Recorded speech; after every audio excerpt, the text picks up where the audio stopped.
In November 2021, a zero-day vulnerability was identified in Windows Installer that allowed attackers to gain administrative privileges. CVE 2021-41379 was initially patched by Microsoft. However, security researchers have discovered a workaround, rendering the vulnerability patch ineffective.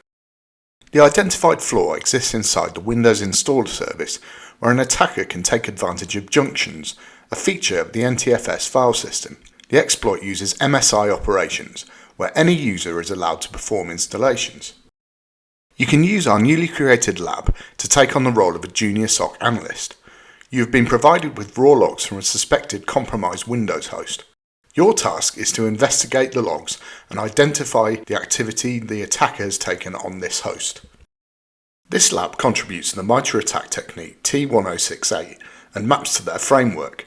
On successful completion of the lab, your progress is recorded within the Immersive Labs platform. If you're not a customer of Immersive Labs, you can get a demo of our platform, including more content on emerging threats, by heading to immersivelabs.com.